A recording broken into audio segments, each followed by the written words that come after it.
Dear students, welcome back to this e-Shikshana program with respect to your course Data Mining and Data Warehousing. I, Dr. Suresh, Associate Professor from CSE Department, once again welcome you back.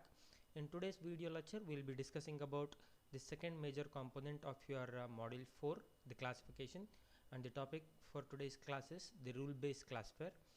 Now, before going into the details of a rule-based classifier, we will just recall a small example that happens to everyone in our day-to-day life. Now, say for example, a tumbler contains hot water. The moment you place your hand in it, you take it back because it's a reflex action. That means if the water is hot, you will take your hand back, else you will continue placing your hand in the tumbler containing the hot water depending on the temperature of it. Say for example, if the water is hot only for 15 degrees Celsius or 40 degrees Celsius, depending on that hotness, you will remove your hand back or continue to place it. Or in a simple computer science language, I can decide it based on if-else statements. So your rule-based classifiers also work on the simple process of if-then rules, wherein these rules are represented in disjunctive normal form. For example, a rule set consists of rule R1, R2, R3 up to n number of or k number of rules, where R is called the rule set. We all know set is nothing but a collection of objects. Since I am collecting rules, I call it as a rule set. Just like your association analysis consists of association rules, my classification, especially my rule-based classifier, also has some classification rules, which is denoted as rule condition implies y, wherein condition is the conjunction of attributes and y is the class label. So my condition is antecedent and y the class label. The target function is my consequent. So that's what I have written here. Condition is a conjunction of attributes and y is a class label. The LHS part, the condition is called as antecedent and the RHS part is called as the rule consequent. This is my class label. So based on these conditions of the attributes, the target function or the class label of an unknown instance will be classified. If you can recollect the first diagram that we discussed about your module 4 classification, we had a set of input attribute and we had the output. So the input is determined by the conditions and the target, the output, the class label is determined by the rule condition. So we have two examples here for classification rules consisting of the antecedent and consequent. So if blood type is warm, that means say for example human beings, if the body temperature is warm blooded or cold blooded in such type of mammals, fine. Here I have taken an example where the blood type is warm blooded and if the animal lays eggs, then it will be classified as birds. So please remember, the characteristics are nothing but the conditions. What are the conditions for an animal to become bird? Blood type is warm and if it lays eggs, it is called as bird. So bird is my consequent represented by y, and two attribute conditions, blood type is equal to warm and lays eggs is yes. These are my consequent or conjunction of attributes. So conjunction in the sense combination of multiple attributes. What are the attributes? Blood type and lays eggs. And what are the values it is taking here? In this case, blood type is warm and lays eggs is yes. If both are true, then it will become a bird. And the second example, if a person's salary or taxable income is less than 50k and if he is going to refund the loan amount, then he is not going to evade. That means he is not going to cheat. So these are the two examples. The left hand side is your antecedent and the right hand side is your consequent. Just like your association analysis, fine. I'll have the set of items and on the consequent side I'll have the common items purchased together. That means the frequent item set. So the same thing is applicable for your rule-based classifier based on if-then statements. If the conjunction of attributes is true, then I'll determine the consequent or my target function with respect to rule-based classifier. Next, we'll see an example with respect to your rule-based classifier, and I think we have discussed about this table also, how to prepare the data set for this. Fine. Picking up the odd man out, presence of an attribute or absence of an attribute is called as affirmation and negation of your concept learning or classification process. Now we have determined the rules from this data set. Now say for example, first rule I have written, gives birth is no, and if it can fly, then it's a bird. So we'll look at the table. Fine. We'll go to this attribute or the characteristic, give birth is no, yes, we have two instances here, and can fly is yes. See, both the conditions should match. Gives birth is no and can fly is yes. So gives birth is no, can fly is yes, then it will be classified as bird. Similarly, if you can make the same thing, fine. Give birth is equal to no, yes, there are many instances with birth is equal to no, and lives water is yes, lives in water is yes, no and yes. Just look at the combinations. Yeah, I have here, fine. This record gives birth is no and lives in water is yes, then it is classified as fish. So similarly, from this data set you can write the possible number of rules, and I will start ranking them as R1, R2, R3. Similarly, if any bird lives in water sometimes, then I will classify it as amphibians. Now look at this data set here also. Lives in water with the attribute value pair sometimes is appearing 4 times, and for sometimes it is amphibians here, for sometimes attribute value pair it is reptiles, again for sometimes it is bird, again for sometimes it is amphibian. So you might ask a question, there is the repeated value with respect to sometimes, but twice it is appearing as amphibians, once it is reptile, the other time it is bird. Looking at the majority of the classification resulting into amphibians, I have written the consequent for this rule, lives in water sometimes, as amphibians. So this process is called as majority voting. So based on the number of target functions, the class label values, the class label of a new instance will be decided. Since in this case amphibians is appearing twice, reptiles is appearing once, birds is appearing once with respect to lives in water as sometimes, since majority voting I have taken amphibian as the example. We will see couple of examples. Now how to classify instances with rule. We have seen classifying association analysis with rules. Now we will see classifying instances with rule. The definition: a rule covers an instance, that means it will go through the record. A rule covers an instance X if the attribute of the instance satisfies the condition of the rule. So please remember this statement: a rule condition implies your target function. Only if the condition is satisfied by the given attribute, then only I will be able to determine the class label. The same thing is applicable here. I have a rule denoted as R, and the attribute conditions are: the age must be less than 35 for a given person, and his status, marital status, must be married. Then only I will imply the consequent as is not going to cheat. So there are 3 instances. Instances are nothing but records in your data set. In this case I have only 3 instances, x1, x2, x3. I will go on mapping. Now say for example age is equal to 29. Yes, the rule is age less than 35. Yes, it is matching. Age less than 28. Yes, it is less than 35. Age is equal to 38. That means it is not less than 35. So I can't cover instance x3. I'll exclude this. So only possible 2 instances which can be covered by this rule as of now in the initial stage with respect to the first condition is age less than 35. Yes, it is less than 35. 29 is less than 35. 28 is less than 35. I'll cover this. But unfortunately with respect to third instance, age is 38. So it is not less than 35. X3 will not be covered. Now I'm using a conjunction here. Why? Because a rule set is a conjunction of attributes. Remember this, condition is a conjunction of attributes. Conjunction in the sense any number of attributes conditions must be satisfied, and I'm using the conjunction here, and. So status is married. Yes, status is married is here. Status is single. So it is not matching with respect to second instance. Status is single is not matching. I'll exclude the second instance x2. Only the first instance, age is less than 20, age is equal to 29. It is satisfying the condition age less than 35. Yes, and status is married. Status is married. Cheat is equal to no. Yes, refund or cheat, both one and the same. Fine. I can use the term evade, EVADE, both are all the one and the same. Cheat, refund, evade, one and the same. So cheat is no, refund is no. Then I can say only x1 is the rule covered by rule R. So I repeat, only x1 is the instance covered by the rule R. Why is it get covered? In this case, the attribute conditions are matching the rule. Age must be less than 35. Yes, obviously 29 is less than 35. Status is married. Status is married. Refund is no. Obviously cheat is no. Then only I'll say if all the attribute conditions are matching, then only I can say an instance X is covered by the rule R. Fine. I hope this is clear to you. We'll see one more example with respect to the table that we have just discussed.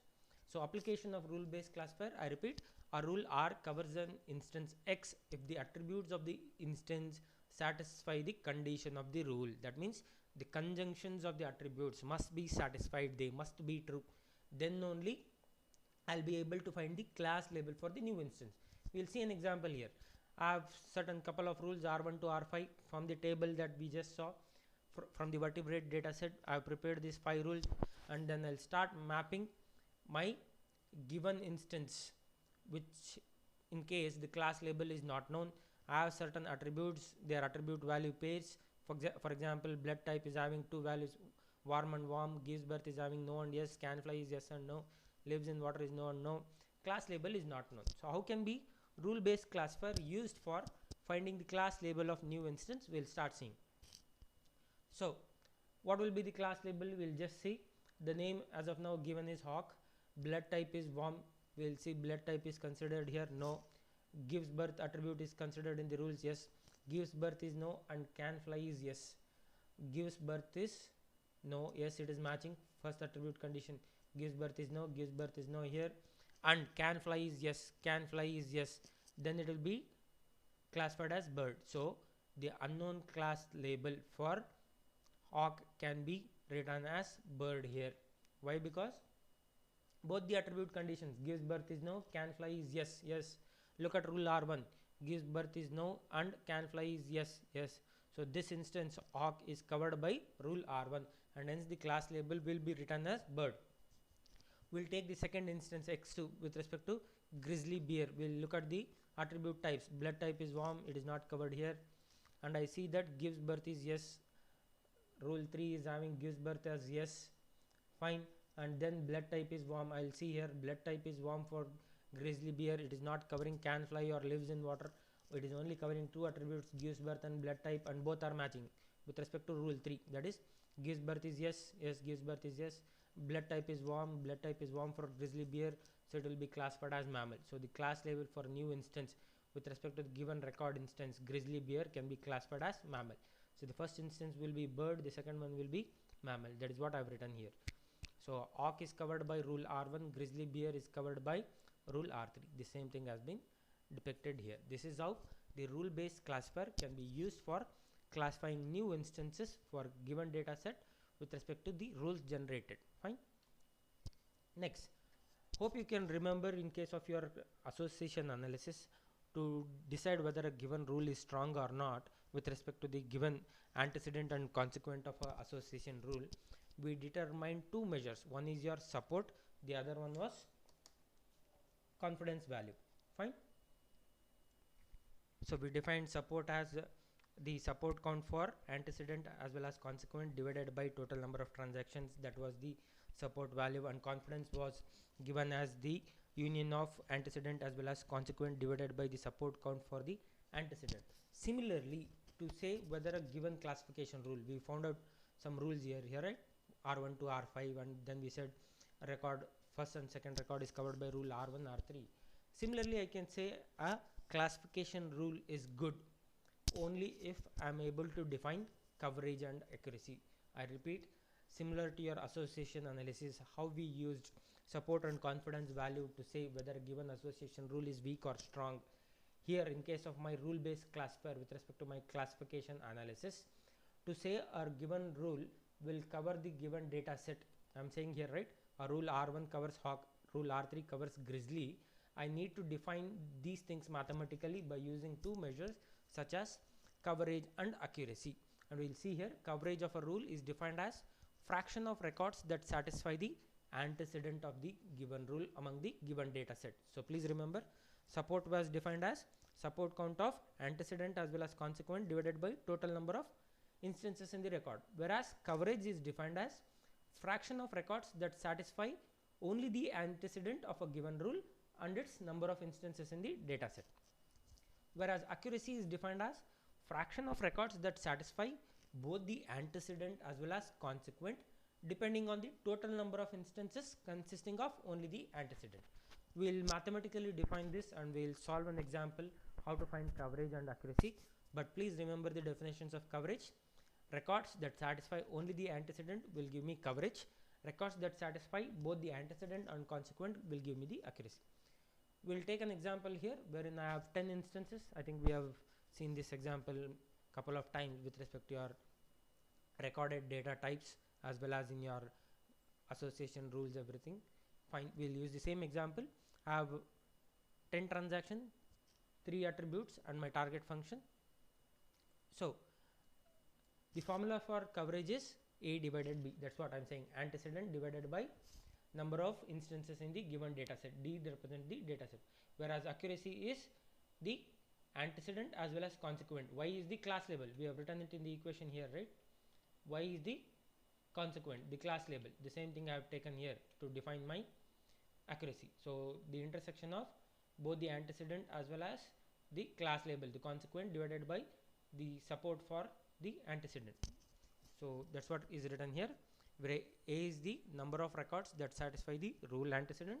A intersection Y is the number of records that satisfy both antecedent and consequent. Fine. Accuracy satisfying both antecedent and consequent. So this becomes my accuracy. A is satisfying the antecedent. This becomes coverage. And D is the total number of records. So in this example, the total number of records are 10. We'll take an example wherein the status is single and the class label is no. How to find coverage? Coverage we have defined as fraction of records. How many records are there? 10 records that satisfy the antecedent of the rule. So in this given classification rule, status is equal to single implies the consequent no. Status is equal to single is the antecedent, no is the consequent. And I define coverage as fraction of records, or among the given number of records, how many records satisfy the antecedent. And what is your antecedent? Antecedent is status is single. Now look at number of instances consisting as status is single. First one, third one, 8th one and 10th one. I have highlighted this in the blue color to just pick up the instances having the antecedent. Status is single. Status is single is in 4 instances. Fraction of records that satisfy the antecedent of a rule. Number of records are 10. How many records are satisfying the antecedent? 4. So 4 divided by 10 is 0.4. If I can convert it into percentage, it is 40%. This is how I determine the coverage of a given rule. So I please repeat, coverage is nothing but the fraction of records that satisfy the antecedent of a rule. There might be 100 instances. How many instances satisfy only the antecedent will determine the rule coverage. So in this case, there are 10 instances. Records satisfying antecedent. What is antecedent? Status is single. Only 4 instances are satisfying. So 4 divided by 10, 0.4. That is 40% is the coverage. How to find accuracy? Accuracy of a rule is fraction of records that satisfy both the antecedent and consequent. Now number of instances satisfying both antecedent and consequent. What is consequent? Status is single and consequent is no. Antecedent is status is single, consequent is no. Both should be satisfied. Now see, single no, yes, single no, yes, there are 2. Single and yes, no, they are not matching because my consequent is no. Single and yes, no, my consequent is yes, but my condition is no. So there are 4 records with single, satisfying fraction of records that satisfy both the antecedent and consequent of a rule. And how do we determine accuracy? A intersection Y divided by antecedent. So A intersection Y is single and no must be there. How many instances are there with single and no? See here, there are only 2 instances with single and no. But number of instances with respect to status single is 4. Only 2 instances are satisfying both antecedent and consequent. Single and no, single and no. So 2 by 4 is 0.5. In terms of percentage, it is 50%. This is how I determine rule coverage and accuracy for the rule-based classifier. I hope how to calculate rule coverage and accuracy for your association rules is clear. Just remember the condition that for coverage only the antecedent should be satisfied among the given number of transactions, and in case of your accuracy both antecedent and consequent should be satisfied depending on the number of antecedents it is getting satisfied. So in this case coverage was 4 by 10 40% and accuracy was 2 by 4 50%. Fine. Now in this slide I have given some more rules and a data set and the data set are triggered by so and so rules, R3, R5 for this example. So you just determine the class label by looking at the instances and then find the rule coverage and accuracy. You determine, see, you have the antecedent and consequent here. For this rules you find the rule coverage and accuracy. That will be a practice for you. Fine. Next we'll see some of the characteristics of your rule based classifier. And your rule based classifier has majorly two characteristics. One is the mutually exclusive rules, the second one is exhaustive rules. I think you know this term, mutually exclusive, exhaustive. Fine. Mutually exclusive rules are nothing but classifier containing rules if these rules are independent of each other. Now look at the same example.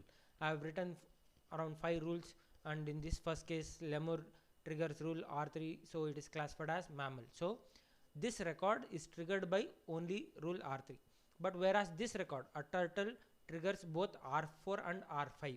So this record is not independent of R4 and R5, they are dependent. Fine. That is what I am saying here. If the rules are independent of each other, that means every record is covered by at most one rule. So in this case, lemur, LEMUR, triggers only rule R3. This is an example for mutually exclusive rule, but this is not mutually exclusive because R4 and R5, sorry, your turtle is dependent on both R4 and R5. So in a simple sentence I have written mutually exclusive rule as if no two rules in R are triggered by the same record. So if it is independent, no two rules R1 and R2 in the given rule set R are triggered by the same record. For this record, two rules are triggered, R4 and R5. So this is not mutually exclusive. But whereas for this record lemur, it is only triggering by rule R3, hence it is an example for mutual. Or in a simple sense, every student will have a unique USN, right? No student will have two USNs. The same thing. If no two rules in a rule set R are triggered by the same record, it becomes mutually exclusive. And what is exhaustive? I think you have heard about this term exhaustive in your software testing, exhaustive testing, wherein all the executable statements in a given program must be tested. When the program is very large, then testing all the executable statements is a difficult thing. The same thing happens to my rule based classifier. Classifier has exhaustive coverage if it accounts for every possible combination of attribute value pairs. Here I have taken a small data set.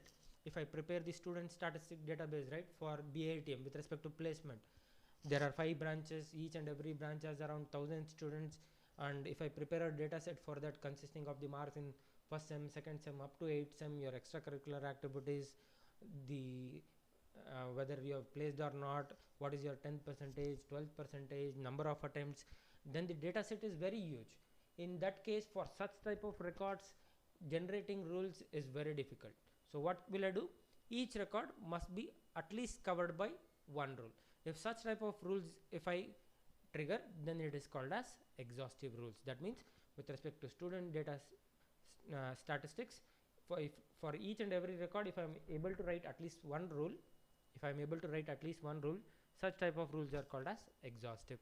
So mutually exclusive and exhaustive rules are the two major characteristics of your rule based classifier.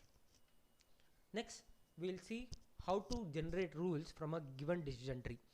And with respect to your decision tree, in the previous couple of videos, I think probably 3 or 4 videos, especially the third and fourth video, we have discussed about decision trees. A decision tree consists of a root node. Refund is a root node here because in degree is 0, out degree is 2 or more. That is satisfying this. So this becomes a root node. What is a leaf node? In degree is 1 and out degree is 0. What is this marital status or taxable income? They are your test attribute conditions or non-terminal nodes. Why? Because in degree is 1, out degree is 2. So from a given decision tree, how to extract rules? It is a very simple rule. Fine. A simple process of extracting rules. Now how many paths are there? What is a path? A path is nothing but the traversal of a tree starting from root node to leaf node. I repeat, a path in a decision tree is nothing but traversal of a tree starting from root node to leaf node.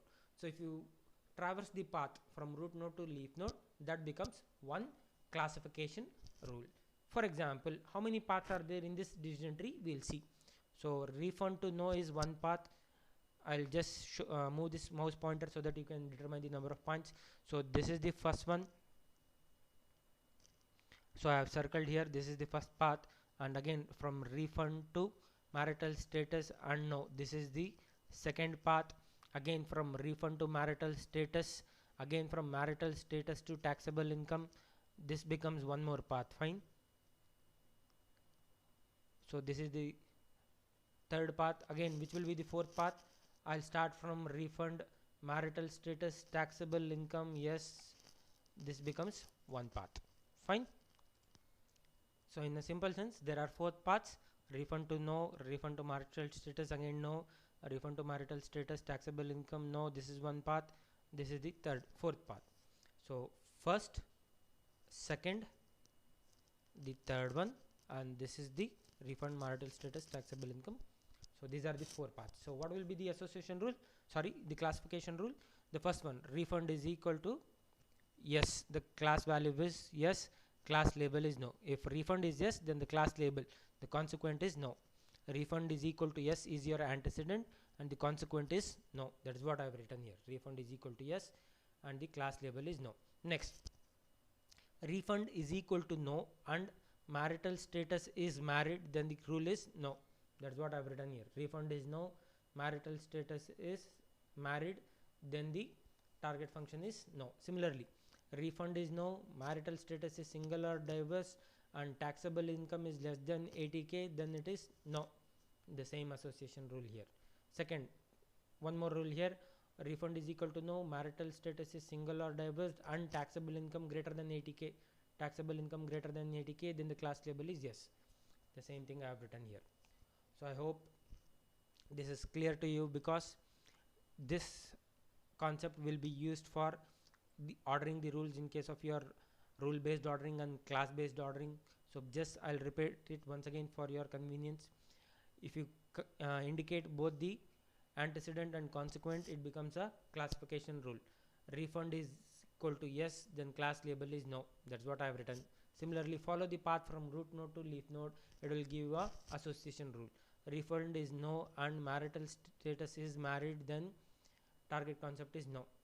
Refund is no and marital status is single or diverse and taxable income less than 80k, then class label is no. Similarly, refund is no, marital status is single or diverse and taxable income greater than 80k, yes.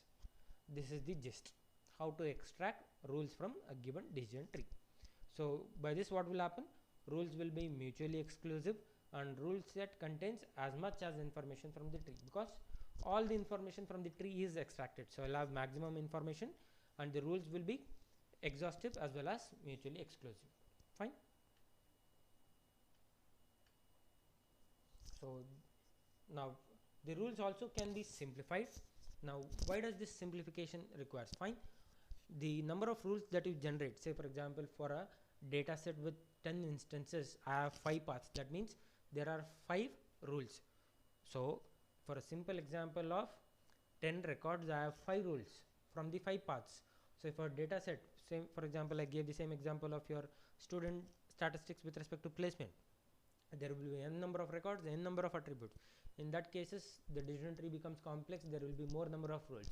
So if I simplify the rules, storage space required will be less, computation time will be less, response time will be very high. So that is why I need to simplify these rules. Now say for example you take this, fine. In this case what is happening? If I take refund is no and marital status is married, then the class label is no. So if you look at the data set, fine, whenever the marital status of a person is married, the target function is no. How many instances are there? There are 4 instances: record 2, record 4, record 6 and record 9. So whenever marital status is no, sorry, marital status is married, the target function is no. See, married no, married no, married no, married and no. What was the initial rule? Refund is no and marital status is married, then the target function was no. That's what I have written, initial rule. Refund is no, yes, and marital status is married, and marital status is married, then the target concept is no. But now if I look at my data set, I need not depend on whether refund is no or not. I need not look at this attribute and its attribute value pair. Just see this, whenever it is married, it is no. So I can blindly simplify the rule and write it as whenever status is married, the target function is no. So instead of having two conditions, I have minimized it to one condition. This is the beauty of using your rule based classifier for decision trees. It will help you in simplifying the rules generated from a given data set. Fine.